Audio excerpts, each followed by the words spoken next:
Hello guys, so ayan na po, tinatanggal na po nila yung aming bahay-bahayan dyan sa likod. Niloload na nila para itatransfer na po dun sa kabila. So parang doble-doble trabaho kasi kailangan tanggalin ba, it's okay. Tapos yung mga laman din yan na ikarga na nila dun sa trailer. So ready na po yan para i-transfer. Ayan, itatapon na po yan yung ano niya, yung aming patio couch kasi luma na siya. 5 years na rin po yan. So at saka hindi naman laging ang nagagamit kasi lagi naman lang din kami nasa loob ng bahay. Lalo na ngayong taon na to na busy talaga. Hindi ganong nagamit yung swimming pool. So ayan guys, time to say goodbye to this house. 9 days na lang at actually 7 days na nga lang. Kailangan na namin makaalis dito. So, nakakalungkot kasi ang tagal rin namin tumira dito. Mamimiss namin tong bahay na to. But, ganun talaga ang buhay. At least, you know, magkakaroon na kami ng sariling bahay in the future. So, laking pasalamat pa rin. So, see you guys in a bit.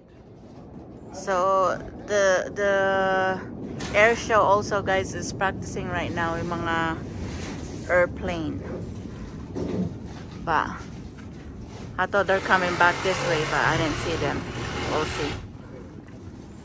Ayan na, almost done na. Man, we will miss this pool. Wala lang pool sa kabilang bahay. Ang sarap tumugsaw. Pero malamig ang tubig. It's cold. Malamig. Tapos hindi pa ready yung lemon. Sana isang buwan pa yung mga lemon namin. Hindi pa ready. We will miss this house for real. Ano ba sila?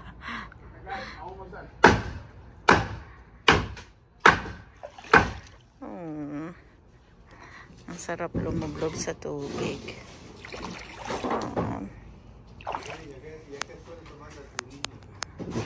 Malapit-lapit na talaga sa katotohanan guys. Talagang lilipat na. Ayun si Abel, naglilinis siya doon.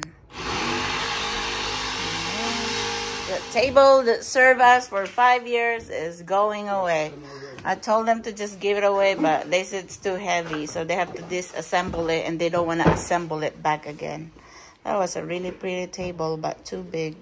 Too big, too sad. Too big. Look at that.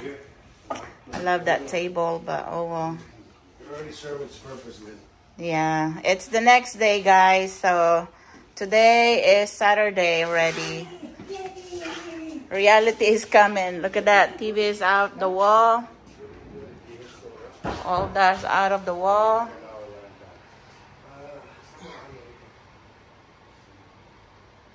Bye, table. No pictures, no videos, no nothing. Nah, I got it. You see yourself in YouTube, Mario? Yeah, it's reality kicking in. It's making me sad, making us all sad that we have to leave this house already. It's hot. Isabel fixing her bed. She assembled her own bed. So, may drawer and then pull out bed para kay Angelina and Adrian.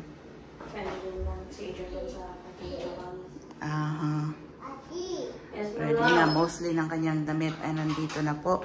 May batang makulit. Panay ang tawag ng ati. Batang makulit. Ayan na po. Yung kamay niya, watch out. Yes, baby.